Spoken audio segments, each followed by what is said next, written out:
Welcome to the Beach House with Mo and Steph. Come on in, pour yourself a drink, and join us out on the deck as we inspire, encourage, and empower one another to live authentic, audacious, above-only lives. It's all right here at the Beach House. Welcome to the Beach House with Mo and Steph.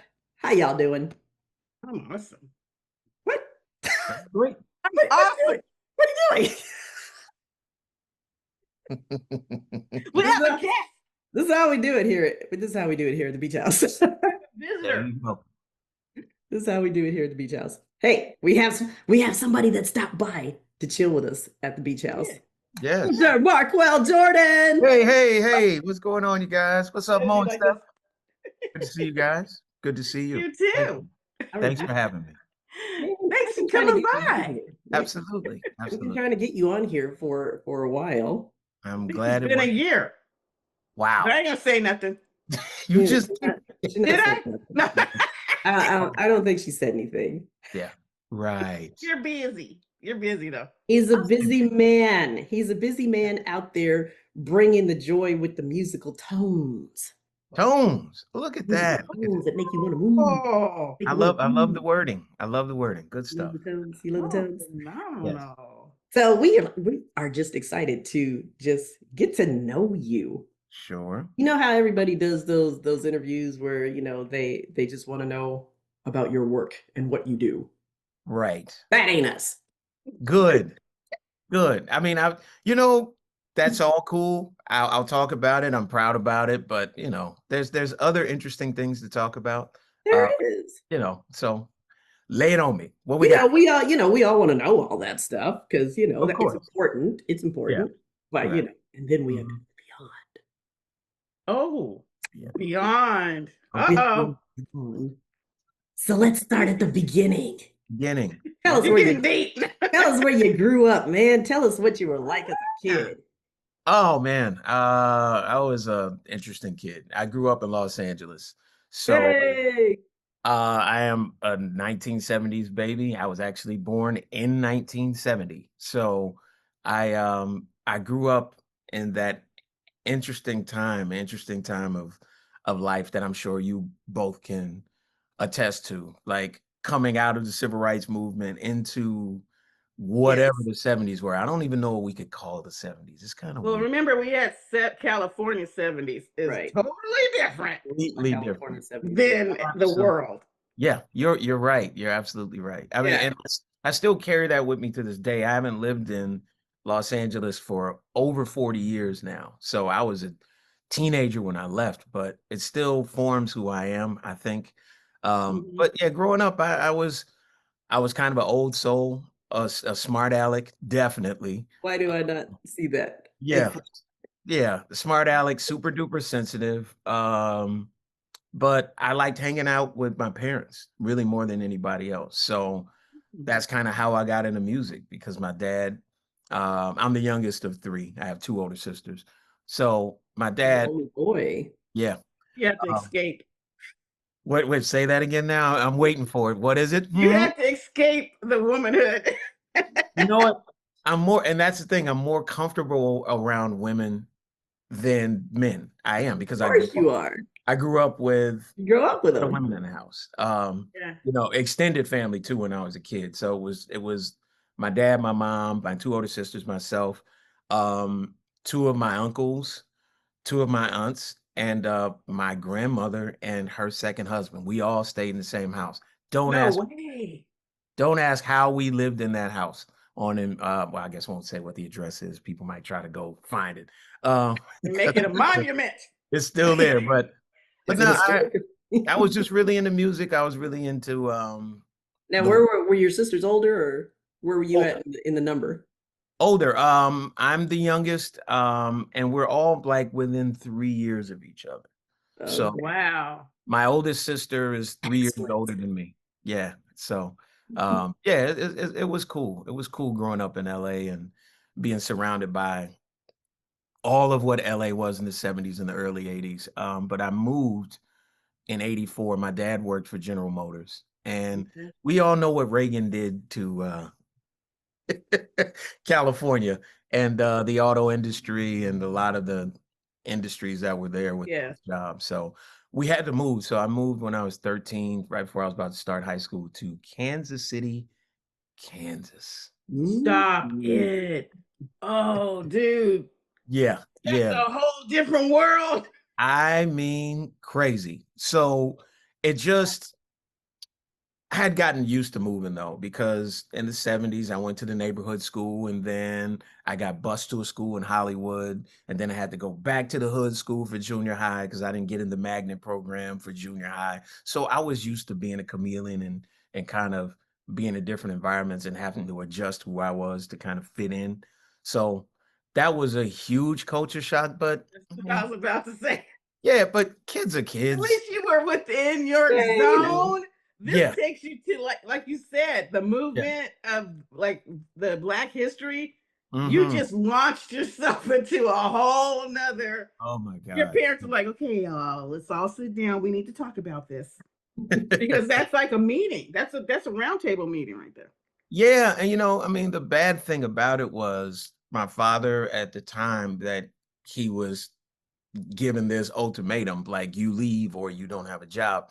He was 35, and I just found out recently, this year, like after all these years, they actually got accepted to some kind of college or something during that time. And there was a point where he was thinking, should I stay and go to school or should I go and take care of my family and move to Kansas? So, what he chose. And it was just, he since he didn't really have much of a choice in the matter, I didn't have much of a choice in the matter. Yeah, you definitely didn't have a choice. Yeah, you coming? You're going. And you got your grandparents living with you. So it's like, oh, I'll stay with grandma and grandpa. No, yeah, I mean, coming with. And that was the thing. My sisters got a chance to stay in LA a little bit longer. So they pulled me out during the school year. They let them finish the school year and hang out for the summer. And then they brought them in the fall. And my oldest sister, she was about to graduate from high school. So she only lasted like 5 or 6 months in LA. So she moved back, or in Kansas City rather. So she moved back and graduated in LA. She's been there ever since. My other sister still lives in Kansas City. So I'm a geographical mutt because even after all of that, I moved to Chicago after college and I've been here for over 30 years now, which is crazy. It's the longest I've lived anywhere. Wow. You like it? I have a love-hate relationship with Chicago. The older I've gotten, the more I really appreciate it. But there's a lot of things about this city, just like every city. Every city's got its thing. City's got something. It's really progressive in terms of Black history, but we don't seem to be as progressive current day, as as the people that came before us were in the 60s and the 40s and the times before. I mean, they really, great migration coming up here. So those people definitely had to be united and stick together and form the communities that, all those communities still exist here because, Chicago's a pretty segregated city. It's an old city really too. That was a big thing. Like I had that same reaction when I moved up here because nobody talked about it. No one talked about it. It's like I went to college at University of Kansas, right? So that was late 80s, early 90s that I was there. And we had a couple of friends that were from Chicago. One lived in Evanston, which is a northern suburb where Northwestern University is. The other was from the west side of Chicago. And all they talked about is how great Chicago was, how, we knew Chicago was tough and has the hood element to it, but that wasn't what surprised me. Once I moved here, I was like, wow, the Black people are over here, west, and then they're here, south, for the most part. And then, you have the other neighborhoods, which some of them are a little more eclectic or, and then you have the neighborhoods that are pretty much white. And that shocked the I don't know what out of me when I first moved here. No one talked about it. Nobody talked about it. I think it's common knowledge now because more people have talked about it over the recent years. But yeah, I was like, man, I wasn't expecting that. Like, what do I do? Especially because you came from the melting pot. Yeah.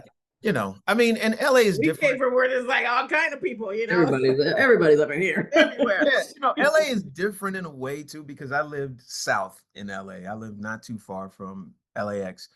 So those neighborhoods, well, now they're completely different. But when I was growing up, they were still predominantly Black. Mm-hmm. But I think the difference is in Chicago, you stay stuck in your neighborhood a lot. There are people that they grow up, they grow old, they pass away. They've never been past downtown, or they've never even really whole life is consumed in wherever their neighborhood is. And I think it's because you get on the trains. There's trains here, and great train and bus system here. So you go and do what you do, and then you come back home. You don't really even have to drive. LA, you got to drive. So yeah. You can't even live here without a car. Don't even think about it. because you have to drive, you know all the neighborhoods. You know how to get around. Everything about that. So, yeah. So for me, when I moved to Chicago, and there's people who are like, I said, yeah, I got a gig on the North Side, which the North Side is predominantly white. That's where I lived when I first moved here. And it's like, yeah, I got a show on the North Side, and it would be people from the South Side. And it's like, I don't know how to get around the North Side. I was like, you've been in Chicago all your life. You don't know what the neighborhoods are. You don't know how to get around. I figured that out within the first year that I was here. You can't landlock me. I'm knowing where to go. Right. Even if but it's a mindset though. It is. It's a different culture. You get people that are used to staying in the comfort zone, because it just blows my mind that in LA you can be 20 miles from the ocean and never have seen it. Right. Yes, absolutely. We don't go past these 8 blocks. Right. How do you do that? But the mindset that I can't. Exactly. Yeah. But there's nothing stopping you. You can go. Right. Very true. Now, as far as you don't believe it, your kids, because you know how to get about. They know how to get about, or are they just like, yeah, nah, we're just gonna. Well, I have one daughter, and she's done the reverse. So she grew up in Chicago. Right. Now she lives in Los Angeles. Okay. Which is kind of crazy. So, and she's kind of confined to where she lives. She knows how to get around a little bit, but this generation of kids are different because they're satisfied. Yes, and they don't really want to venture out and drive. Like, she was one of the first of her friend group to get a license. And then once she got her license, she didn't want to drive anywhere. She never drove anywhere. And that's the exact opposite with us. Right. I mean, we just couldn't wait. Like I couldn't even drive. And I was like, please let me drive. Please let me drive somewhere. Exactly. And I couldn't even drive. Yeah. I mean, I knew how to drive, but there's a difference between driving to get the license and then actually driving, getting out in the traffic and survive.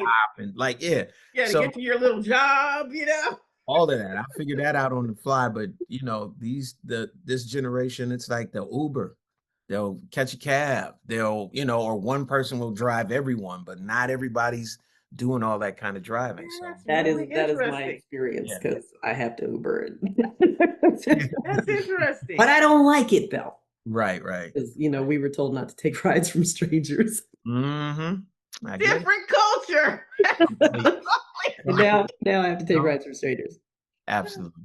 So tell me, where did the music come from? I mean, were you into sports growing up? Were you always into the music? What did you skate? What was the deal? Yeah, there it is. No, here's the deal. I think I'm the only person in my family that can't skate. Like, my pops was a real good skater back in the days. I forget the name of the skating rink that they used to go to, but it was in. Wasn't it LA? Yeah, it was in LA for sure. Oh, what was that? Rolled on windows, flippers. Was flippers like the big Delamo kind of? I think so. And it was big, like yeah. Like, we never got to go. Well, you know what it was? My parents would go and then my sisters would skate. And I can't remember my mom was a decent skater, but Pops used to kill it. And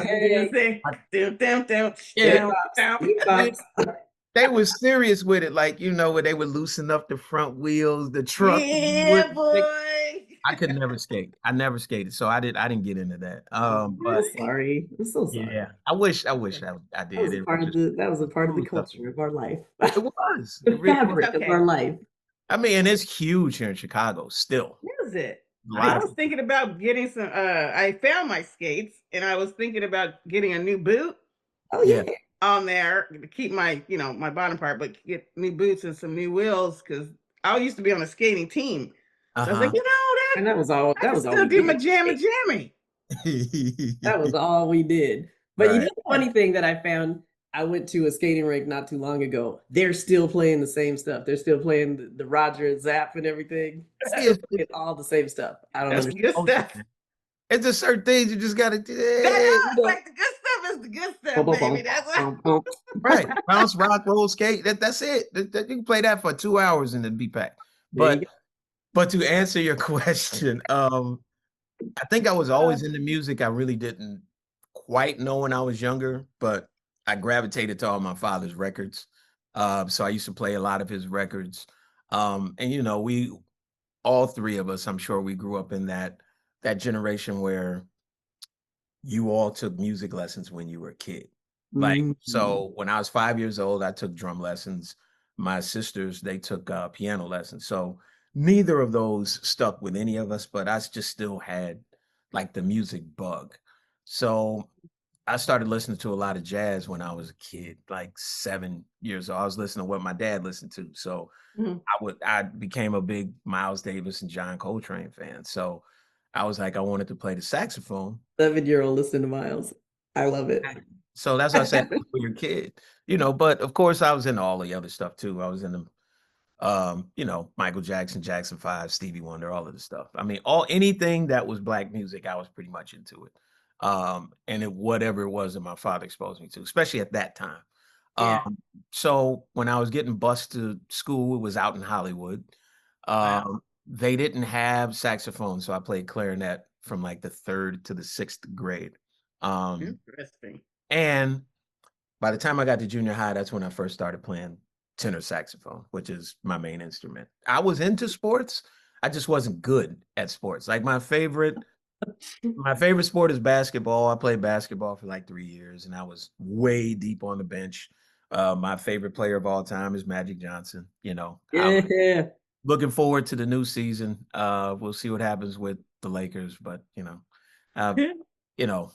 I'm not, this is the biggest side, but I wasn't too happy with the Luka trade. I don't like it still, but whatever. Life goes on. I mean, I used to live and die by that stuff. I used to be a huge Dallas Cowboys fan. Now I'm a Cowboys fan and I'm just suffering every season. It's just like I can't be a Cowboys fan. I'm sorry. I am in Texas. I can't be a Cowboys fan. Good for you. Good for you. I'm Lakers all the way. I'm sorry. Of course. Yeah. So am I. And I moved here right before that three-peat with the Bulls started, the second three-peat. And I never switched over. I never became a Bulls fan. Can't. I'm good. Can't do it. Mm-hmm. That's it. But yeah, music was the thing that was just. Fun fact, when the Bulls were playing the Lakers in that final game. Oh yeah. That's what threw me into labor. Really? Really? Yes. I was jumping up and down, and I'm like, ooh. Uh-oh. Not good. I had to head out to the hospital. Nobody wanted to come in the room because they were all watching the rest of the game. Like, doctor, please. Wow. That's like she's experienced. She's done it 3 times. She's a pro. Yeah. That was the first one, though.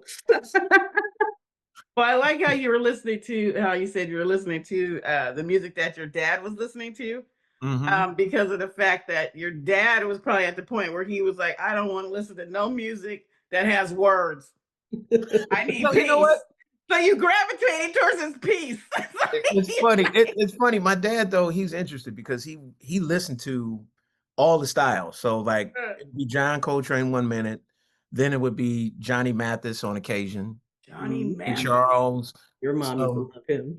Some Motown stuff. He really loves like his 2 favorite groups, like 1A and 1B or whatever. They're the Dramatics and the Temptations. So so I grew up listening to all of that kind of stuff, man, you know. And then once I started getting bussed out to school in Hollywood and that long bus ride, then of course our bus drivers back then, they weren't Black. So like the 3rd and 4th grade, I started listening to like the Police, all the stuff I that love Boingo Boingo was our group. I love the Police. all of that. Man. Yeah. So and then of course rap, hip hop, all of that stuff came in. So I was just getting it. We had good stuff, guys. We did. We really did. We really did. It was good time to grow up. Days are over, I think. Yeah, they are. They said they have ended and left the building. Yes, that's crazy. Wow. So when your parents found out you wanted to do music, when was that you decided, hey, this is what I want for my career? And how'd they feel about that? He's laughing like, shh, we don't want to talk about that. Okay. There's a little family story. So there was the last Christmas that we spent in Los Angeles. It was 1983, December 83. And we never spent Christmas with my father's mother. My mother's mother lived with us. My father's mother lived in Compton. So we went over there this year. So they came back from Kansas City because they were out there. My parents were out there first. They came back and spent the holidays with us, spent it where we lived. And then we went to Compton to spend the evening with my dad's mom. And my uncle had a camcorder. So interviewing all of the kids and everybody, and he asks everybody what did they want to be when they grew up. So he asked me, and I said, well, I want to be either a musician or a basketball player. And I'm 5'8", so I wasn't. They're like, we all know you ain't good. Right. You want to be a what? And when I talked to my dad and he starts reflecting on stuff, he was like, man, you said you were going to do it and you did it. So it's like, that's cool. I didn't really know I was speaking that into existence. Like my path to my musical career as an artist and all that stuff was real haphazard. It wasn't a straight line. It's filled with questionable behavior and ethics and practice and all of those things. But the fire was never not there. It was something I always wanted to do. I just didn't know how I was going to get around to doing it. And through the grace of God, it just all lined up. That's amazing. Yeah. When you think about all the pieces that have to come together, because like you're just living off a dream. Right. You don't know like the aspects because you don't have the example in front of you. Right. That was the thing. Uncle or somebody or whatever that's done it. Yeah. So it's like you have to like you're blazing the trail on your own. Yeah. Like I have an uncle who he plays soprano and he plays flute. He also worked for the Board of Ed in Los Angeles, and he's also a martial arts expert. So he taught martial arts out of his house.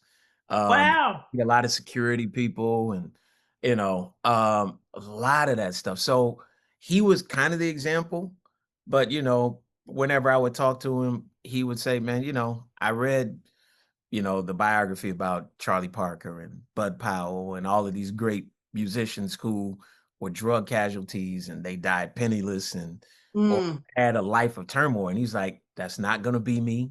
I'm never going to do that. So while he was the example musically, he was working a day job at the, school board and doing martial arts. So I really am the first in like 2 generations to just do music and try to figure out what that's like, and my parents, they were a little different. They didn't,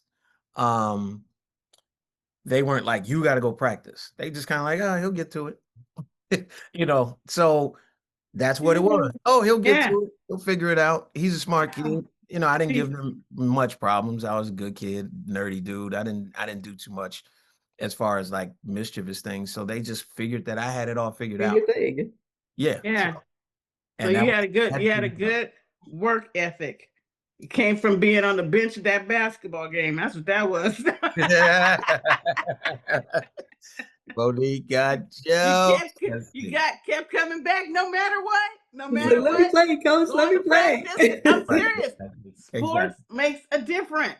It does. It makes a difference. It brings something else to the table, and you just keep pushing forward, pushing. And look at you now. Yeah. Now you say I don't even sit on the bench. No, I'm starting. I'm starting. You started. Right. Absolutely. Now I met you in at the Thornton Winery in 22. Was that where it was? That was the first time that I met you. Okay. Wow. Because I used to be a mainstream girl. Listen to all the mainstream stuff. I always listened to, the smooth stuff as background noise. Right. So I never really knew who anybody was except, Gerald Albright, Boney James, the big guys. So I didn't know anybody else. And so pandemic comes around. Everything changes. Everything's locked down. Can't do nothing. And I stroll across on Facebook this dude doing the hang. Wow. And I'm like, man, this is nice. This guy's just sitting up here playing his piano. Yeah. Oh, I like this. Right. And so I started following it every week. And I'm like, Brian Culbertson, who is that? And so through all of that, I started hearing more people. And I'm like, this is nice. I like the way I feel. It's chill. Right. Let me go back to my little repertoire that I used to have before. And as soon as we came out of that, that was the first show that came up was that Thornton Winery. And I'm like, let me get some tickets to this. And so it was just so fun. And you came around to our table and, you're taking pictures with us and my aunt and my mom and stuff. Yeah. And they were just having such a good time. Yeah. And then I saw you again at another performance. I think it was Chicago or something like that or something. Yeah, I think it might have saw you in Napa. Right. And we just started talking and stuff. And I know I think I messaged you or something after one of the shows and we just started having a conversation. I'm like, this dude is cool. Yes. This dude is cool. I like him. Yeah. I like you too, Steph. Thank you. And it's like you came out with your CD. All we have is moments. Yeah. And I kept thinking, I'm gonna listen to it. Right. I'm gonna check it out. I never did. And one day I'm at the gym and I'm like, I need something to listen to. And I said, let me put on Marqueal's CD and see what it is. Because I can work out to anything. In fact, I like working out to smoother, slower things. I don't need to have the boom, boom. I can work out to anything. So I put that on and I'm like, damn, this is good. That boy can sing. And I remember I messaged you and I'm like, man, I am so sorry. I didn't catch this sooner. This is fantastic. Every single last song on here is fantastic. Yeah. You know what though? I think music catches people when it needs to at the right time. Yeah. Could have listened to it before that and it could have been like, oh, this is cool. And then you throw it away.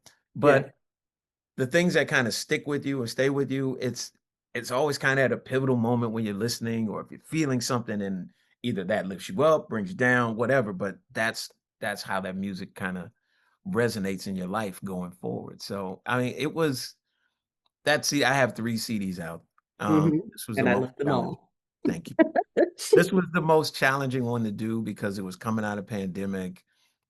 A good friend of mine, who's an incredible drummer, had passed away during the pandemic, the very beginning of it, and all of the crazy stuff that was going on. It was just hard to create. And then we were creating in a vacuum too, because we weren't on tour. We didn't get a chance to really see fans. We would see them virtually maybe, but nobody was really doing any touring. Like, Chicago was pretty progressive during the beginning of the pandemic.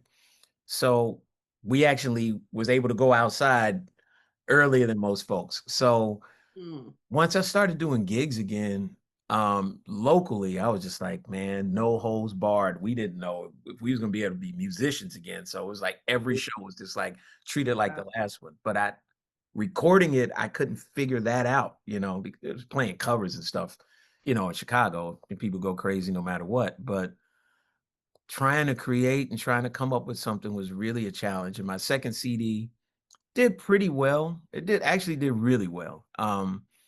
But I didn't get a number one record, so I was like, just like, oh man, do I still want to do the smooth jazz stuff? I don't know. This sucks. Everything. So I was just had all these things going on in my head. So Brian hit me up like towards the end of 2021. I had left his band by then. I toured with him for a long time.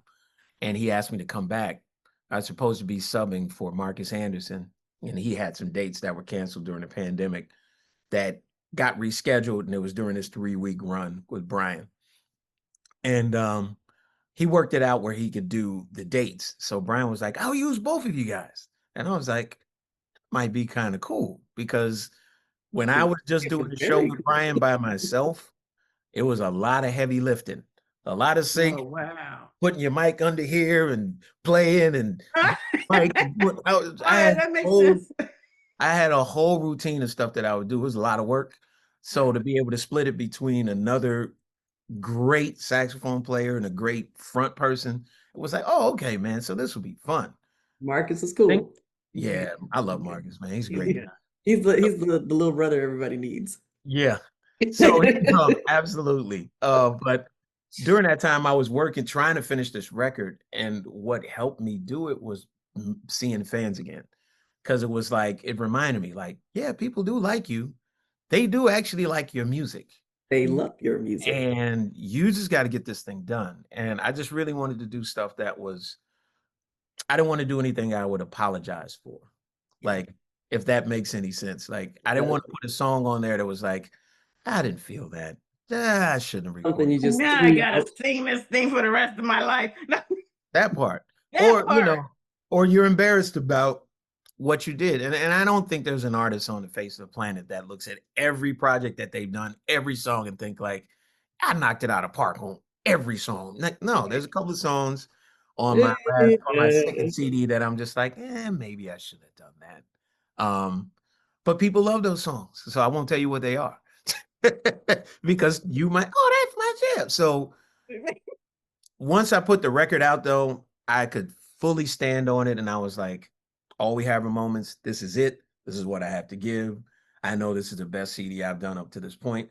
And now it's handcuffed me in another way, because I need to get some new music out. And it's like, I put so much into that when it's hard to let go of it to do something new. There's always some kind of challenge leading into every project that you have to, some hurdle that you got to get over, And I've been stuck on this hurdle for a minute. And the industry's changed a lot too.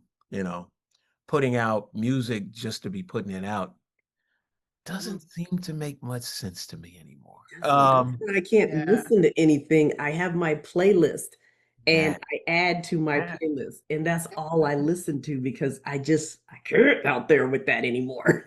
Right. Yeah. Right. But it's hard. Like, so now I've had a project in my head that I've been wanting to do. I have a title for it. I've got everything, but I don't necessarily have the music for it yet. I got everything but the music. Yeah, and that's usually how it works. It works. I work backwards. Like, there are people that they do all the music and then they title the stuff, and then they put it together and they put it out. I come up with the title first. I don't know why this happened. Each record, I had the title before I had the music, and so I think that's good though, because you can work from that base of, okay, this is the title and this is how I want to feel. Right. Right. So yeah, the next one is going to be something just reverse engineering. Yeah, it's going to be something a little more, or a lot more, all over the place, just kind of encompassing a lot of styles. But I want to get in the studio with my band. A lot of the music that happens in the smooth jazz genre, it's producer driven. So there's one guy that comes up with the idea or the track. He plays all the instruments and he'll send it to an artist like myself, and we'll collaborate that way. That's generally how a lot of the music is made. A lot of the really good music that's made, though, however, is made with a band.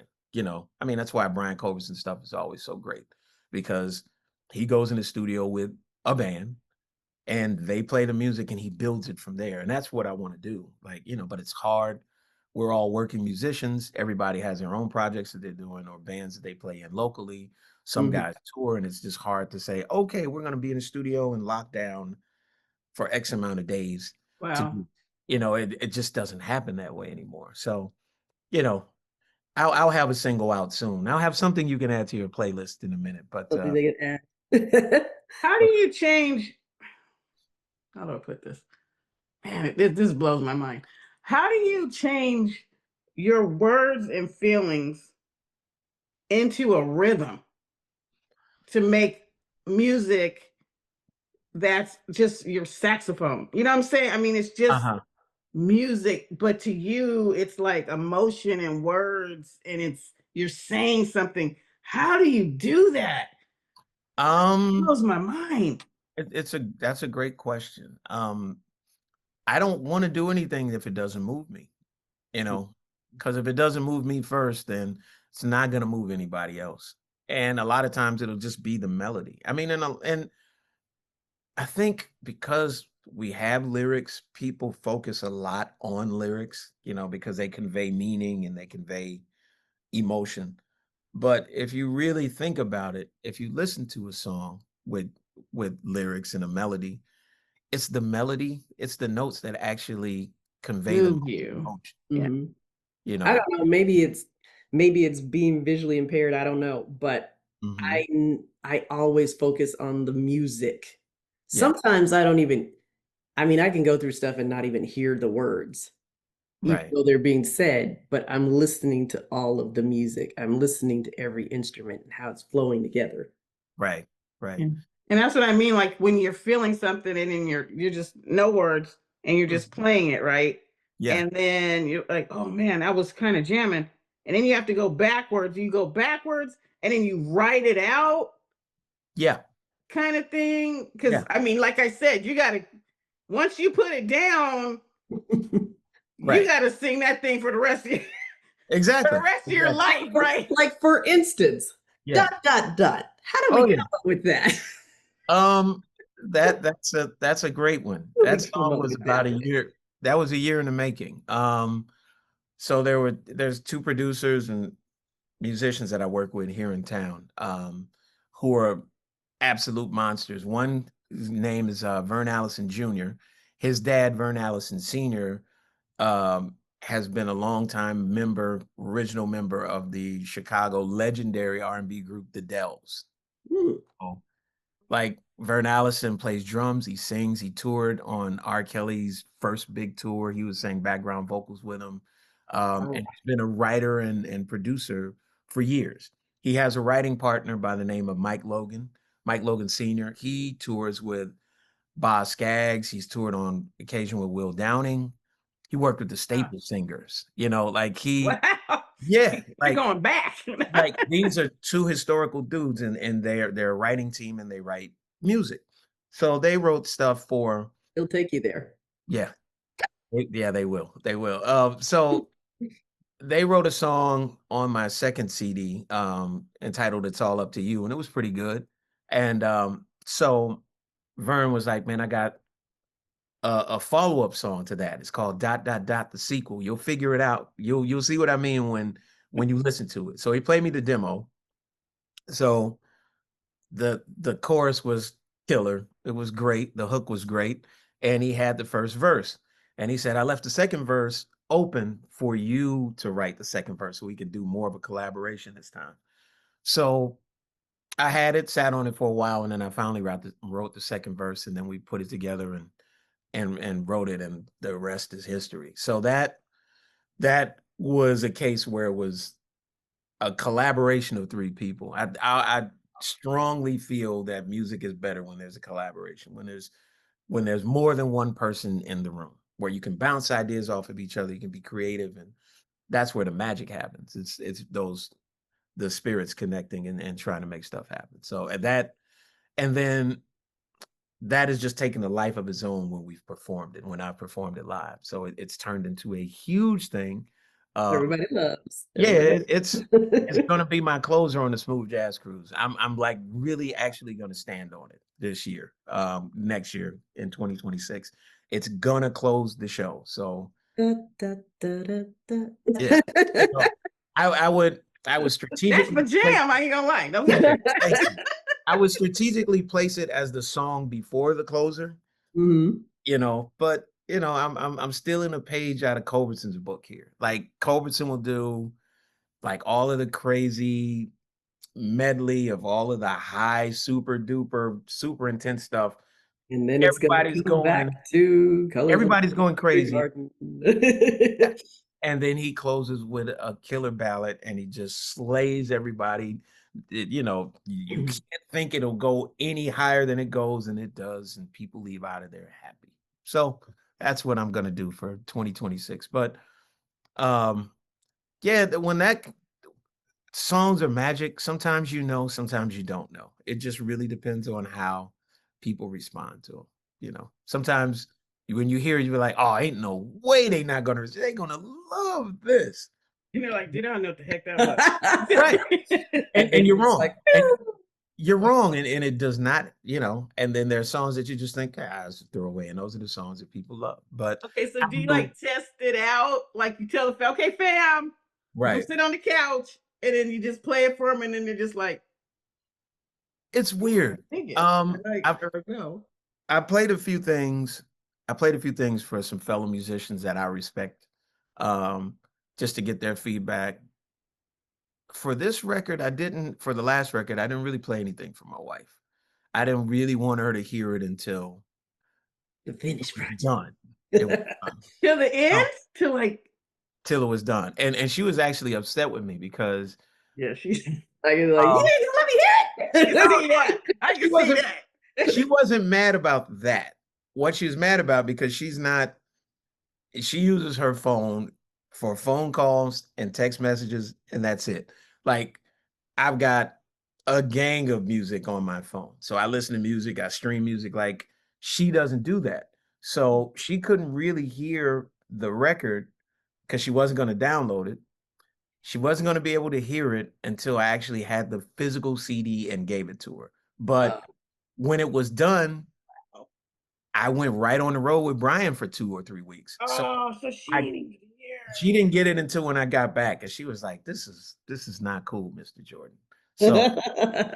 So, baby, done, you know. Yeah, I was like, I need all the inventory. I don't want it. If I take 1 hour, it's gonna mix everything. I could have did it. I should have done it. But when she heard it, she was really pleasantly surprised. And it's like I said, it's All We Have Are Moments is my favorite record so far. I love Elevation. Thank you. I think that's my favorite. I like all of them. So I think that's my favorite. And you know, it's funny how there's certain songs that work live and certain songs that don't.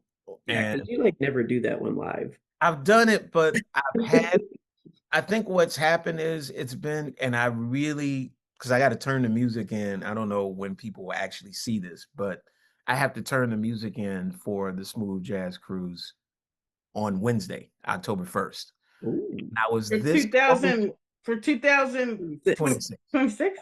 Yeah. So, I mean, it's a big production. So there's maybe 15 artists that are doing shows on the cruise. And that music gets disseminated to the 3 house bands. There's 3 rhythm sections that play behind all the artists. 2 band. Yes. And, so they have to get the music in time to learn it, shed it, study it, and then we get together in January to rehearse, and then we go out for the cruise a couple of weeks after rehearsal. So that's kind of how everything works. And in order for all of this stuff to work on schedule, you know, Eric Marienthal, incredible saxophonist, he's the musical director of the cruise. He's got to crack the whip on everybody. Okay, I need your music in. I've got like 3 reminders. And I've returned each email. I'm like, all right, Eric, I'm working on it. I got it. I'm going to have it done. You'll get it before. He's not going to get it before. He's going to get it on the 1st. But I've been chronically like, in years past, he'll get it on the 2nd or the 3rd. See, you're doing better. Yeah, I'm definitely trying to do better. Maybe And for 27, you'll get it to him the day before. exactly. I really want to get it to him tonight, so we'll see what happens. We'll see if I can get it done. I believe in you. Yes, thank you. I believe you can do it. Now, when you were saying that there's at the certain date, then you guys come together and you play together. Obviously, you're not in the same states, right? So it's like, are you on Zoom? No, we all rehearse in good old Burbank, California. For real? Yeah. So you just all fly in. Yes. And it's like for a week or like 4 days. It's usually 4 or 5 days. We've got it down to science. That's intense. Yeah, it is. But what makes it easy is we're all kind of like a big family at this point because it's the same house band, and I have a dual role. I'm a featured artist, but then I'm also in the horn section. Me and my good brother, my big brother Patches Stewart on trumpet. So and then there's Patches. Yes. So we play with a lot of other artists. So we have our own shows, and then we play for other artists too. So we have to do all of that prep work before we get to rehearsal, because rehearsal is not a time to learn music. It's time to go. You gotta have it down. Yeah. Wow. And if you don't have it down, everyone knows. Like, fool, you know you didn't rehearse. Well, look, what had happened was exactly. Okay, I have a question. I have a question because you were talking about all of this. Yeah. I need to know about the bus tours. Okay, we were talking about this like, oh, that's too many men on a bus. That's stanky. How do you do that? How? We had a great group of grown ass men. Okay, what does that mean? What that means is no one did. No one did. I'm not going to say that in prior tours that some people might have had some hygiene issues with the feet, but the last you know who you are. No, grown men do. They do.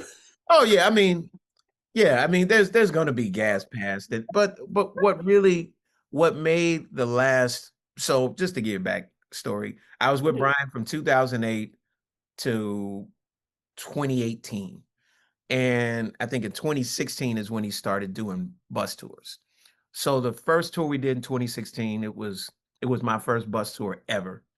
And we were out for like 9 weeks, which that's a pretty long time. Indeed. But the last tour I did before I left the band, and I never thought I was going to be coming back, was the Colors of Love tour. That was brutal. It was 13 weeks on a bus. Oh my God. And if you're on a bus, the whole point of being on a bus is that you can travel overnight. So there's no there were minimal hotel rooms. So we were stuck sleeping on the bus. We had a very intense work schedule. I think there was only 1 day off during the week. And then we were playing a couple of small venues too. So we would do 2 shows sometimes a night, and then have to pack up, shower in the venue, get all your stuff, bring it in. If you had to wash clothes, you wash clothes at the venue. That was my question. Yeah, you wash clothes at the venue. It's a whole thing. You just get into the rhythm of it. So I left in 2018 thinking this was great, but I'm just going to be doing my own thing now. Pandemic happened. Then Brian asked me in the end of 2021 to come back. So I did a bus tour then, and everybody in the band was mature, no personality problems.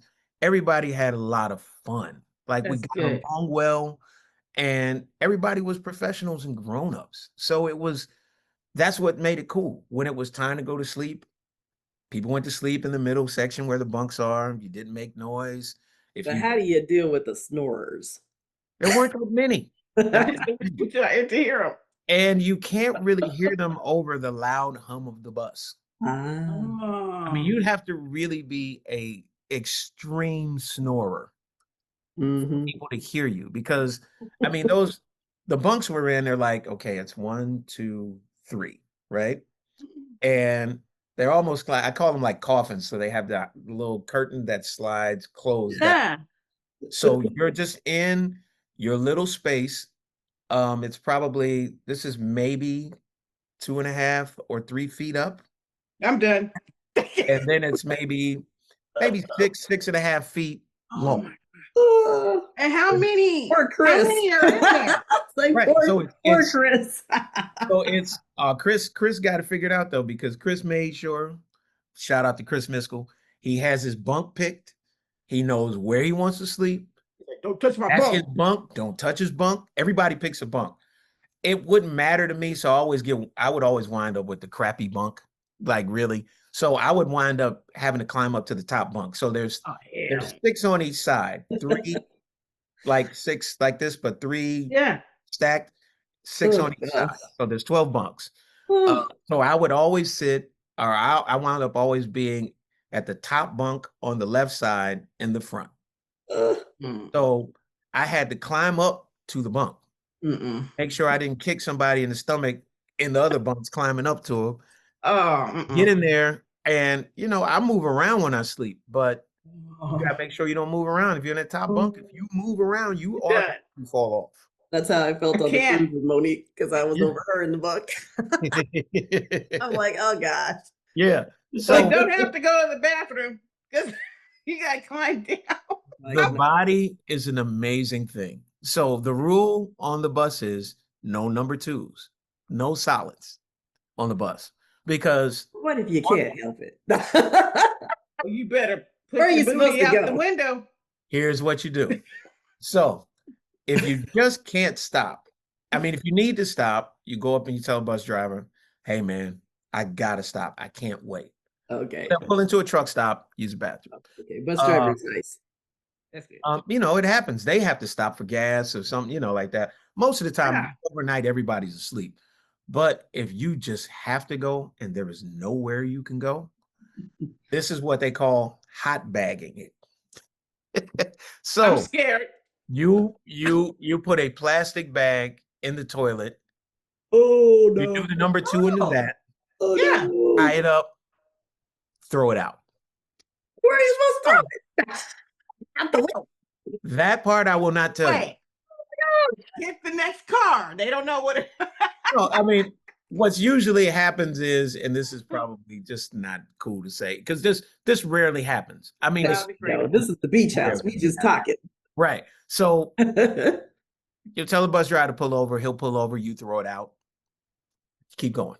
Little wild woodland creatures, Somebody will get it. Or it'll help fertilize, whatever grass is over there. So, but the body is an amazing thing, because you can get conditioned to do anything. So what winds up happening is we'll do the show. They'll have food afterwards. If you know you're going to use the bathroom, you'll eat, poop, take a shower, get on the bus, we move off. Or if you know you can't eat without having to go number 2 in the middle of the night, you don't eat. But you sleep, and it is some of the most sound sleep you will ever get being on the road. It really works for hotels. I can't sleep in hotel rooms without waking up 2 or 3 times during the night. But on the bus, there's no windows. There's the hum of the bus. Once you're in and you fall asleep, gentle vibration, you're out. But as soon as you stop in the morning, as soon as we would stop, whether it be a gas station or the next venue, your body's like, get up now. Go. Like, wow. I just got conditioned like that. So every morning it was like I had to get up and get into the venue and relieve myself. But it was, you get used to it. It's amazing what you get used to. It's not a way to live. And Brian got really, really smart the more that he did them, because we went out, like I said, for 9 weeks the first time, then 13 weeks. And then he just got to a point where it's like, I'm just doing 2 to 3 week runs throughout the course of the year. I'm not going to do a big, long, drawn out run anymore, because it wore him out. It wore us out. And the longer you're out, that's when everything starts to break down. Like, you get cranky. That trilogy tour was long, man. Yeah, the trilogy tour was long, but the runs that we did were short. Like, dang. So if you think about it. So we did 3 weeks in November 2021 for the trilogy tour. Then he kept touring on the trilogy tour in 2022. So we went out in April, and we went out, then he got like this quick 2-week run in September, which was right before my wedding. And I was like, do I want to go? I need the money. Yeah, but it was like 3 weeks before the wedding. So I was kind of freaking out about that one. I did not want to go when it came time to going, but I went and it was a good time. And then we did another 3 weeks in November again in 2022. So that's how he was spacing it out. I don't know what he's going to do this year because they're about to go out on this day trip tour because he just dropped that album. So it's probably going to be more of the same, 3 weeks here, 2 weeks there, and all that stuff. I'm not involved in any of it. I'm just watching from afar. I'm waiting to get my own bus tour happening. So, so what's one of the craziest stories? Wait. I had a question that's still on the bus. Wait, let me ask this one on the bus thing. So you guys are like in the walls of the bus. She's like in the tomb. In the tombs. And it's so like Brian's probably like in the back in the Shangri-La. No. He's in the wall too? He's in the wall, but he picks the bunk that he has is probably going to be one of the least noisy bunks. Like it's towards the back. It's kind of quiet. He brings his own sheets. He brings his own pillows. He makes it Shangri-La. Like the rest of us, we just use what they got, you know. But he you know, he has his comfort creature. He has his comforts that he needs on there. Yes. So that makes sense. Yeah, he would bring on hot essential oil sprays and all of that. I think it's important, especially as an artist. You're running the thing. Yeah, you want to be comfortable. Gotta be comfortable. I just thought like he had in the back and was like, whoa, this is big room. Like, really? I mean, that's big money. That's when you're like Jay-Z or Beyonce. Taylor Swift. Probably don't have none of their people. They have their own bus. They have their own bus, and it's plushed out and it's custom. Some other ones they have he's like, we ain't rolling studios on the bus and all of those kinds of things. So yeah, it's pretty crazy. Who cooks for you guys? Catering at the venue. So you're on your own whenever you stop then. Yeah.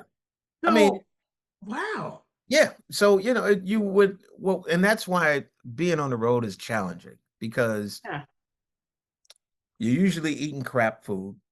Yeah. And you have to really, the one thing that I learned is I couldn't drink as much as I can because I can drink, but you don't want to be playing 4 nights in a row, having 2 drinks each night, minimum, each night.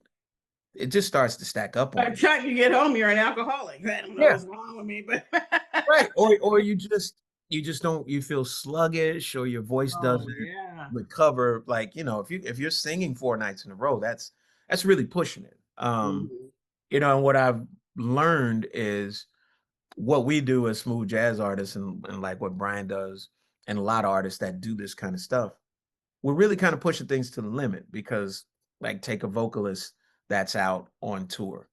They never tour 5 days in a row. They never have 5 days in a row of shows. Like, and they're performing like 2.5 hours sometimes all night. Wow. So they'll do 1 show and then have 2 days off, or they'll do 2 shows and have a day off, and then they stretch out the schedule where there's a day off so that they have some recuperating time for their voice. So yeah, you can get out there and lose your mind just like everybody else. But if you're really trying to be effective as a performer and as an artist and you want to give people 100% every time they come and see you, because those ticket prices aren't cheap, then you learn how to take care of your body. You learn not to eat like crap and all that kind of stuff. Sometimes it's just inevitable. Sometimes you want to blow off steam. So, there would be nights where, we'd have a bottle of something and everybody's in like the front little lounge area, cracking jokes and talking a lot of crap and just having fun with each other. But then one by one, everybody goes back to their bunks and they go back to sleep, and then wake up the next day and you do what you do. So. Oh, okay. So I was wondering who, like, if you had a chef on. Oh no. Oh, see. No. He's like, we're not rolling like that. Like, who's cleaning? Right. That's the thing. You guys at peace. That's what I'm saying. So, whenever we're all up, we're all responsible for keeping the place clean. That's good. Your bunk is your bunk. If that's junky, then it's your bunk. That's just what it is. But like common areas, you make sure you throw your stuff away. Pick up your crap.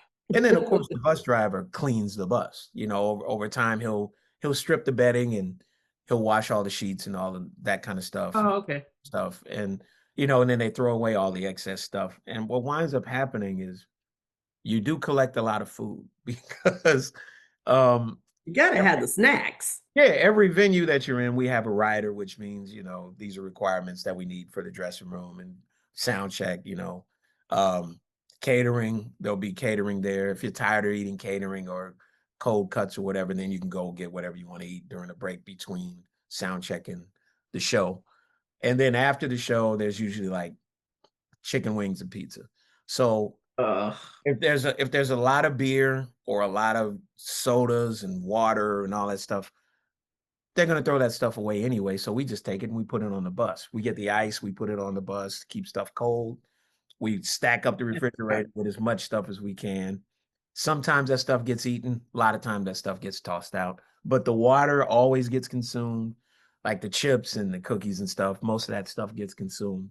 But the perishable things, sometimes they perish. The fresh food like strawberries and trays and the stuff you should be eating. Okay, exactly. Now the bus driver, he sleeps when? Yeah, 2 drivers, right? No, actually it was just one. Most of the time. But they're mandated. They can only drive, I think the maximum they can drive in a day is 8. It's either 8 hours or 10 hours. So they will pull into a city. We get off the bus. That's when they sleep. So they'll get a hotel room and they'll sleep during the day while we're performing. Okay. And then the show is over. They'll come back to the bus and then we take off. There's a code for the bus to get in and out if we need to get in and out of there. But they're usually at a hotel somewhere asleep. Oh, okay. I was wondering about that. You don't want to be driving. Oh, no. I mean, and it's really like, what was that movie with Denzel? We don't want that. Right. Oh, you mean the plane movie? Yeah. We don't want that one. No, that don't happen. And it's such a big business. Most of the tour buses and the drivers and the whole tour bus companies, they all come out of Nashville. They come from one. Okay. So there's fleets owned by a certain company. They lease out or rent out these buses to all these artists. So the buses have to work to a certain degree because every bus breaks down. I don't care what bus it is. They all. And the drivers and all of the people that are on the road, they have to be real responsible, conscientious people because our lives are in their hands. Yeah. If you just got to trust people who are driving you. And it was interesting, consider the fact that a lot of these guys are from Nashville, which means the South. So 2016, when we're out, was right during that election time when Trump got elected. So, we had a couple of drivers that had a Make America Great Again hat. And the band is primarily Black. So, they didn't care about, he wore his hat. Now, very professional, no problems, treated us with respect. We treated. You're like, but I gotta go sleep. And, that's the way it should be. It's America. You can have your own opinion, and people need to let you have your own opinion. Do your thing, I do my thing, and we respect each other. Yeah. If you drive straight. But I can't say that it wasn't weird. I can't say that, and I think he was a substitute driver. So I think he maybe did like a week or a week and a half. So we were happy when he was gone. But it just I think it's always you respect me, I respect you. You say do your thing, I'll do my thing, and you better drive straight. That's what I know.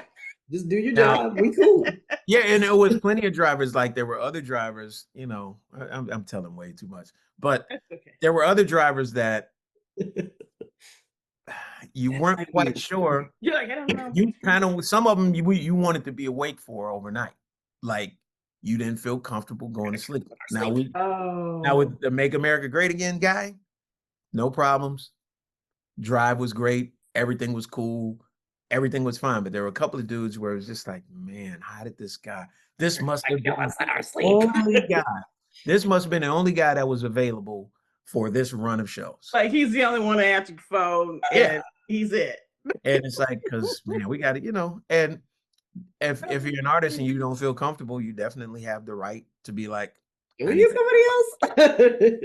It happened a couple of times, and that's if there's a drive that has to happen, like say for instance, there's a day off and you have to get from, let's say, St. Louis to like Denver or Salt Lake City. That's like that's a 2-day drive. So what will happen is, in order to do it in a certain amount of time, that's when you have 2 drivers, because the one driver can only drive X amount of hours. And then after that, he has to tap out. The other guy needs to come in and he drives the rest of the way. Like tap in and then that guy leave, or he stays on? Depending. Most of the time they'll stay on until they get to the destination, and then the other guy will take off. That's interesting. Oh, wow. I mean, it's a whole system. I'm tripping out. That's amazing. It's cool because these are the things that we don't get to know. Right. These are the things that I'm curious about. But exactly. But the thing is, what people think, and this is I want to know, how do you do it? Right. I mean, but what people don't really think about or don't really know or don't really understand is all of the everything that it takes to get to that stage. Like no one thinks about it. Like people, those are the things I think about. It's like, how do they do this? Who's doing that? Who's taking care of this? I'm a weirdo that thinks about all these things. All it takes is for one person to fall down on the job. That's all it takes. It's like, because everything has to work in concert. So, people get on the cruise and they're just ready to party. They haven't thought about what we've had to do to prepare so that they didn't think about who's shoveling the coal down in the bottom. Right, exactly. But you're not supposed to. If it's done well, because you paid a lot of money. So you're there to enjoy yourself because you definitely paid a lot of money. Yeah, you don't need but it makes the price of it now, it makes it make sense. Yes. You know what I'm saying? It's like, the coordination of all these people. Yeah, I'm paying the value of it all. And that being said, when do you get your paycheck? That's is that before, after, in between? Like, give me like half now, half later? How does it? They take care of us before we pull off. So that's a venue. No. Like, I'm talking about the Smooth Jazz Cruise. Shout out to Entertainment Cruise Productions. They take care of everything.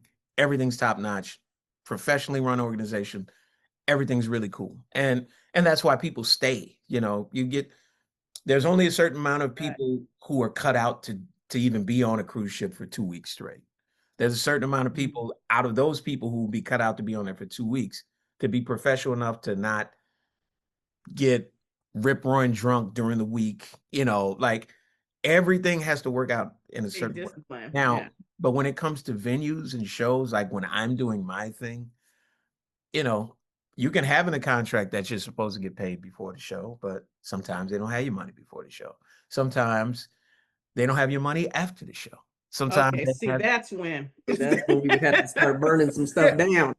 I mean, and that's also where, like, an artist that's at a certain level, 95% of the time will never have to deal with it, because there's management, agents, all kinds of people in between that'll make sure that when that artist shows up, that check is there, everything's copacetic, you can go play. For us on the grind a little bit, myself, I'm talking about myself as an artist, not Brian. I'm talking about myself. He said Brian got him. He's gonna be good. And there are even times when he's been sent through the rigmarole over the years. But with me, it depends on the venue. It depends on how people want to be, how people are as business people and as human beings. And I will say that lately I've run into a lot of people that are very, very professional, on the up and up. They want to take care of me. They want to make sure it's a good time. They want to make sure that they actually are impressing me. So it's been a good relationship with a lot of the promoters and venues that I work with this year, especially. It's been a good year. I think I've made a lot of headway and some success stories this year. Oh, good. So you didn't have to see if you guys don't know, you send the wife in when they mess up. Don't let me send my heavy hitter in, because she has to come up in here and get the check. Don't let me get the missus. Don't let me get her up in here. Yeah. In a perfect world, I would bring Sharon on every gig, but and Sharon. There you go. Wait. You'll have your check before you walk on the premises. But the thing is, it doesn't make fiscal sense to bring her on every gig, though. Yeah. Or it's just like, did she even want to be on every gig? I mean, I tell her you love your music, but it's like, I heard it, babe. Yeah. I tell her all the time. I said, or I ask her, I was like, you don't get tired of this? And I usually have a word after that, and I ain't gonna say it on here. But I was like, you don't get tired, hearing the same stuff all the time. And she usually says no, and she's really cool with it. But I know there'll be like a show that I got to fly into San Antonio. That's because she's sitting in the corner with a drink. Yeah, but if I'm flying into San Antonio, play, baby, play. Right. But if I'm flying into San Antonio the day of the show, I got to get from the airport to the hotel. Only can be there for 30 minutes, and then leave to go to sound check. Maybe have some time to come back to the hotel. Maybe not. Yeah. Go do the show, and then I got like a 6 a.m. or 7 a.m. flight the next day. No reason why she should come to that. That's stress for no reason, to put on a marriage and a person. Yeah, that's how to do it, because it's my livelihood. Save it for the good stuff. Yeah, like, she was in Napa. She comes on the cruise every year. I can't do the cruise without her. No, baby, you got to go on this one. It's gotten to that point. I'd be like, you ain't leaving on that one without me. Exactly. Yeah. It'd be in the marriage contract. To be at the Napa. If you're on an island or a cruise, I am there. That's it. And those gigs are a lot more lucrative, so it makes fiscal sense for me to bring her on. It makes good marital sense too. I ain't trying to come home. That's a built-in mini vacation. Yeah. But you're working, I mean, you still can, get some time together and enjoy it. Yeah, but that's the misnomer. It's a vacation for her. It's work for me. It's always work for you. Yeah, you're on job. Yeah. So there's no reason why she shouldn't enjoy the vacation. Right. And she does for the most part, but then it winds up being really kind of work for her, because she winds up being my personal assistant. She'll kick in.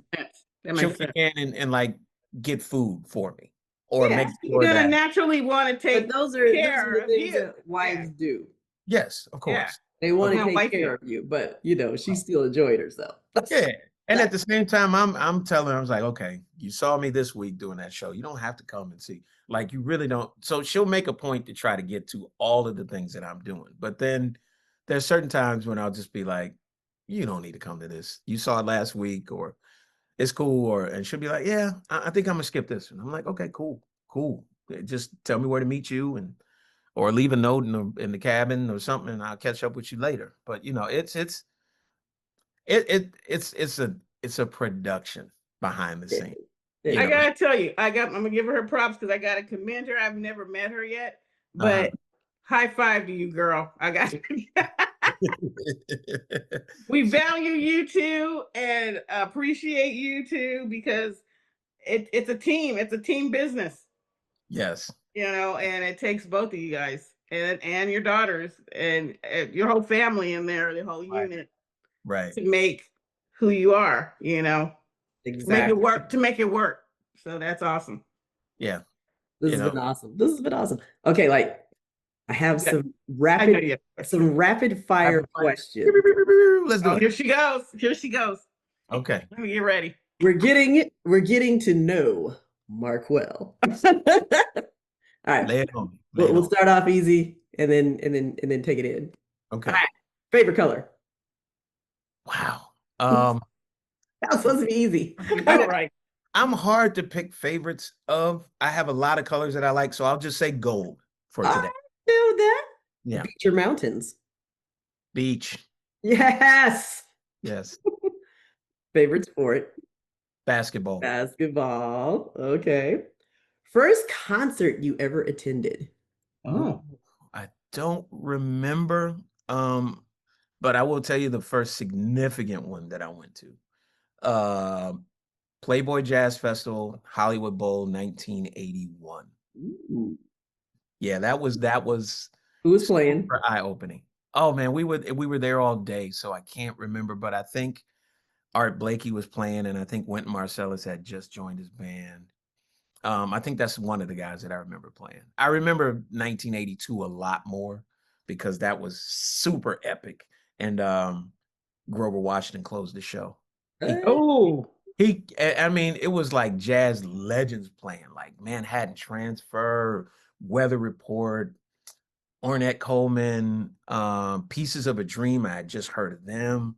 You know, like they came out and did a set by themselves, and they were just like a straight ahead jazz trio. They were killing, and nothing like what they wound up being famous for. They were just babies too, man. Oh my God, everybody was killing. That's cool. Were you in high school? No, what grade? I was in I had just graduated from elementary school. I was in the 6th grade. I had graduated 6th grade. Oh my gosh, I'm thinking. I mean, it was literally a couple of days after graduation. Then I'm thinking you're like, older, and he's sitting up here talking about 6th grade. Oh my gosh. Oh, yeah, I'll be 55 in a couple of weeks. So, okay. But Grover came out. Grover came out and killed everybody. I mean, he laid it out. See, my mom, and they used to go to that San Diego Jazz Festival. Yeah, that's a good one too. All of them were there. Mm-hmm. Yeah. All right, next one. Let's see where we at. Oh, what's a fun fact about you that we don't know?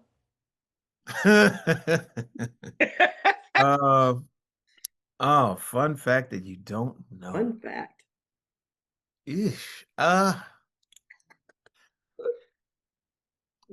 That really, actually, at the end of the day, I'm just a nerd. I'm a nerd. I'm a nerd, man. I've tried to be a cool nerd, and I've tried to be cool after my dad, but when it's all said and done, and all of the veneer and the showbiz stuff is going away, I'm just kind of a nerd. Hey, you know what? I'm gonna say you're a cool nerd. I'll take that. He said, "I'm gonna take that." Yeah, he's a cool nerd. What's your favorite movie? Oh wow. Man.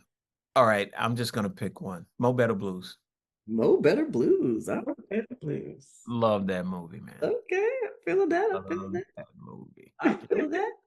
Favorite non and alcoholic beverage. Favorite non-alcoholic beverage, I have to say, is ginger beer. I love ginger beer. Good stuff. Favorite alcoholic beverage?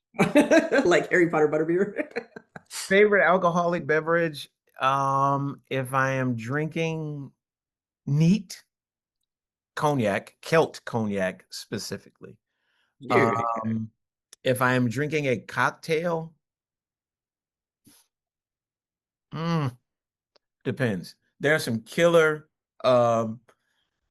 speakeasy cocktails here, cocktail bars and lounges in Chicago here. So anything that is made by the Alderman, I like. The Alderman is a speakeasy here. It's good stuff. Good stuff. Do you name your saxophones? No, I don't. I tried to do that before, but it's like, I think that's the other, I guess, not well-known fact to me, to other people. I reject stuff that I think is borderline corny. So I think it's borderline corny to name him your horn, or like, this is Lucille. Like, it worked for BB. It's not gonna work for me. I just nah. I don't have names for none of it. If you could name her, if you could name your sax, what would you name it?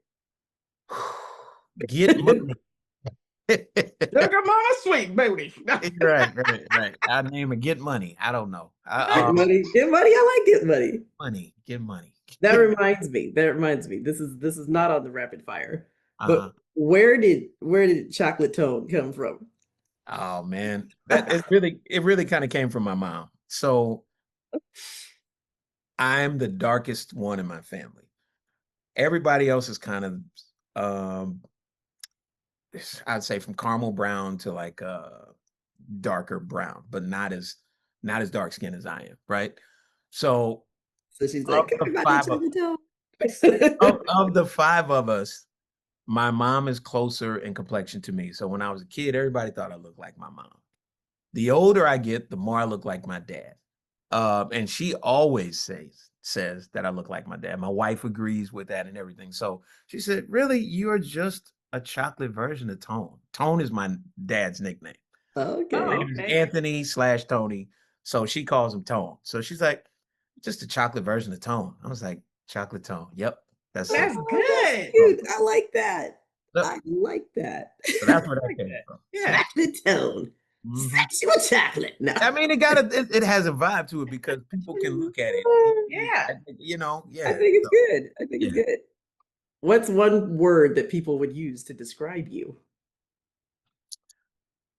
I don't always think I am this way, but a lot of people describe me as this, and that's humble. So I agree with that. I think it's a constant fight within myself. Like I constantly have a conversation in my head of what I am and who I am at every given moment of every given day.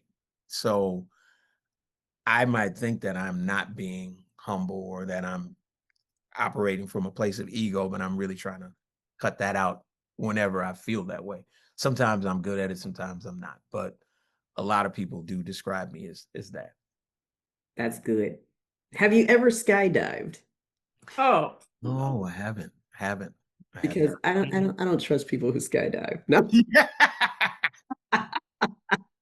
I've thought about it. It's like if you're crazy enough to jump out of a damn plane, I don't trust you. Right. I'll trust you. I just yeah. You just have to know these things. I'll do heights. Not like that. Heights are tricky for me. I do want to go parasailing, and I'm supposed to be. Oh, now that is fun. I'm going to be in Hawaii next week for our anniversary, and that's one of the we're supposed to. You got to parasail. That is so fun. Good. It's so peaceful. Yeah, that's what I'm looking forward to. Calm and quiet up there. It's so quiet. Wow. So you sit in a chair, right? But you won't jump out. You're strapped into like where you're sitting in a little thing that you're kind of strapped in it. Yeah. So and you're like sitting on like a little bar or whatever, and you just chilling. Yeah, chilling there. I'm excited about that. Now, if I can do the parasailing and won't freak out too much. Or you can do that one. Or do like a zip line and don't freak out because I haven't done a real zip line. I want to do a zip drop. There's no crazy drops. Right. That's good. Now, if I can do those two things, maybe I'll figure out the plane thing, but not. No. Leave the plane alone. Leave the plane alone. Right. Favorite road snacks. Oh. I am a sucker for chocolate, dark chocolate too. Oh, chocolate. Love dark chocolate, so that's always good. The almonds. Cookies, whether oatmeal, raisin, or chocolate chip. Oh, yes. For me, I love cookies. Trail mix. Can't go without a good trail mix. So those are always good for me. Do you like the M&Ms in it? Yeah, gotta have some chocolate in there. Now, when I was a kid, I used to really like milk chocolate, but now I like dark chocolate. Dark chocolate is better now. Yeah. You advanced. We've moved on. Try to grow up a little bit. Grew up a little bit. Yes, there you go. Okay. What song will always get you out on the dance floor? When that beat drops.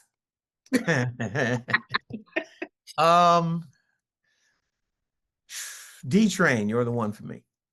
Okay. Love that too. Hip hop, probably every time, just gotta think. Blow the Whistle, Too Short is always good. Start doing this. Yeah, I'm trying to, remember and think in my head. So There's so many.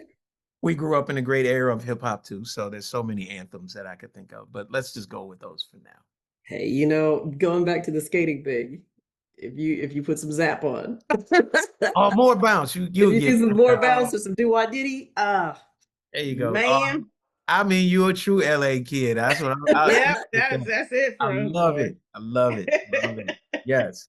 Okay, what do we have next? Your favorite cartoon or animated film?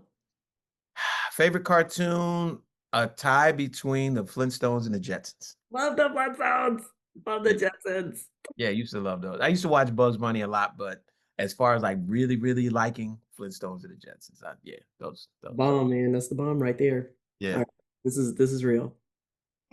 What movie always makes you cry?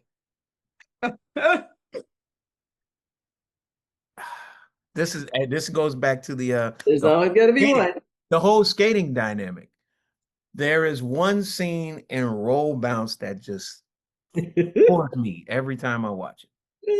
It's a scene where Bow Wow's dad is reflecting on his wife who passed away, and they're playing Donny Hathaway for All We Know. Oh yeah. And he's looking at like this photo book, and it's just like, yeah, you are just deep. Lays me out every day. Yeah, that'll do it. You deep, man. You Donnie, man. Donnie will make you cry. Oh yeah, definitely. Donnie will make you tear up, man. Yeah. Favorite guilty pleasure. Favorite guilty pleasure. Guilty pleasure. He's a chocolate. Favorite guilty pleasure. I like to listen to Taylor Swift. I'm gonna musically. Favorite guilty pleasure is probably gangster rap. Okay.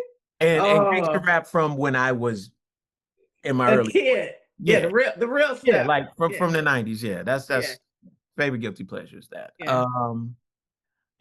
I got a pretty potty mouth too, so I'm keeping it clean for this. But he said it's also the music that makes you want to smack somebody. Yeah, exactly. All right, this is the most important question. Okay. Okay. Are you ready? We're ready. I'm ready. Who do you like more, me or Monique? No, you can't do that because he doesn't know me. Come on. He doesn't know Steph, me. I got to give it to you, but Monique, you gaining on it real quick. You gaining on it. I love your personality.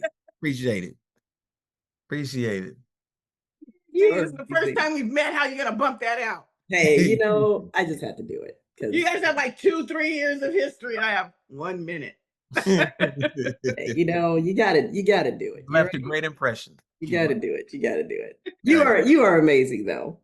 Yeah. I love you, man. You're like cousin Quell. Yes. Cousin Chocolate Toad. Yes. That Chocolate Toad. There it is. Monique and we have known each other since junior high. And you're always looking, I don't know, like you said, you always get along better with women. We always get along better with men because it's like, who can we just hang with? Who can we just chill with? Right. Yeah. Right. Well, also my dad was a coach. So all I was around, her and I were boys. And we were both tomboys. And so the girl stuff just did not work. We had to keep up with all the players and stuff. Yeah. So she grew up because she was bussed in to my school. So she was around, all the guys that I knew were the guys I grew up with since kindergarten. Mm-hmm. And my dad coached all of those guys. Wow. So she had a lot of brothers that she did not know she had that were making sure nothing would happen to her. So absolutely. Yeah, And neither one of us had any sisters, so all we had was guys around us. So we had each other. Now I have to ask, where did you guys go to junior high? I'm curious. We went to school in Rolling Heights. Rolling Heights. Yeah, we were over there on that side of the Ontario area, Diamond Bar.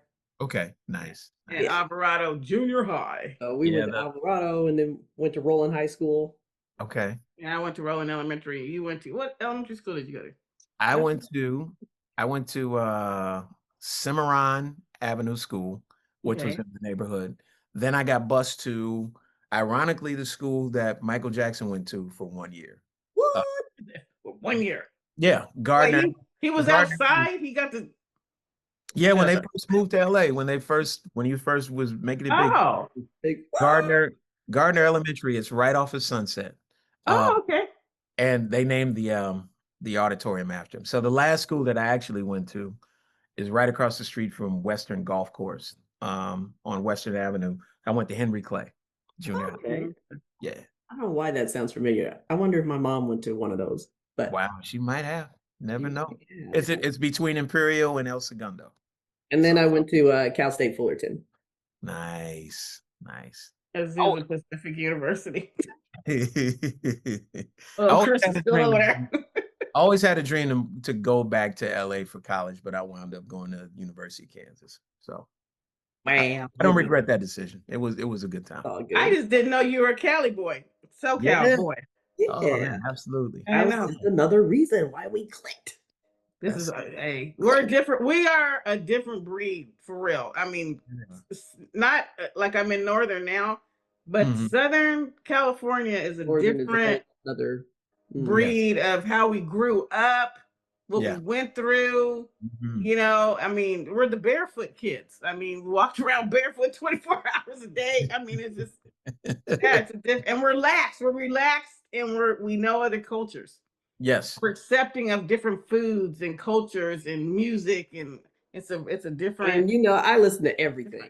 Yeah, we listen to everything. Not really anything that I don't listen to. Yeah, I agree with that. You know, I settled in on more of an R&B flair, but I listen to everything. I mean, you know, whether it's like rock, I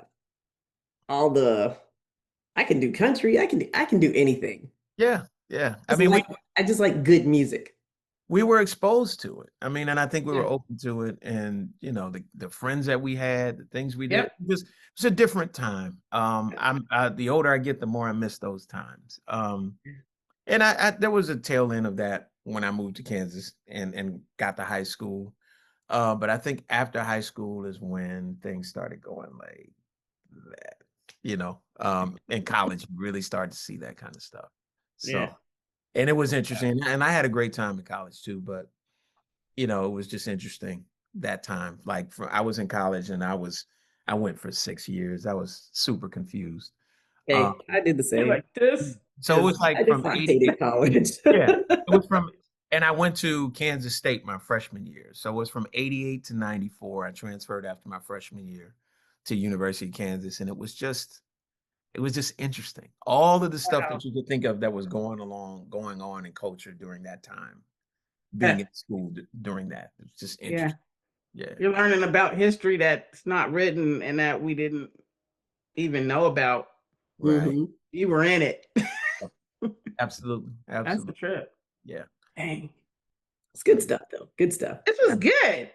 Appreciate it. But I enjoyed this. Thank you for having me. It was good to go down memory lane. I hope we didn't stick too much on music stuff. I know we got stuck on the bus stuff, but I know that's interesting.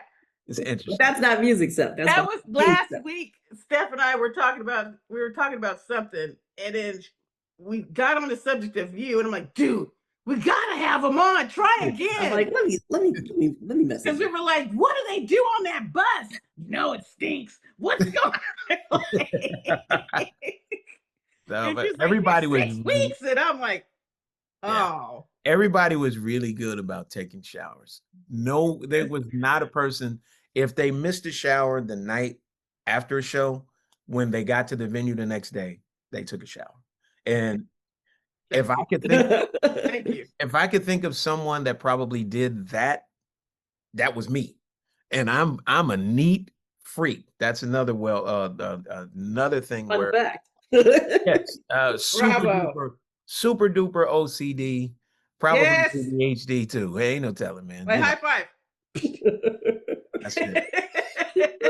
If I can't stand myself, I'm jumping in the shower. Like something is wrong up in here. You will never catch me sweating, literally and figuratively. Only after a show. It's the only time you see me sweating. So I sweat profusively on stage, unfortunately. Love it. You do. But that's okay though, because you be playing your hair, playing your hair. Yeah. Right? Yeah. Oh my gosh, this was awesome. Thank you. Thank you for coming by though, for real. Appreciate you anytime. Tell wifey we would love to meet her one day, and tell her thank you for giving you to us while you're at home for a little bit of time. Hey, my pleasure. Anytime.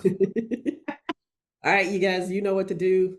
Push the like button, subscribe, share. You definitely want to share this one. Yeah. Yes. You definitely want to share this one. So, and we will see you next time on the beach house.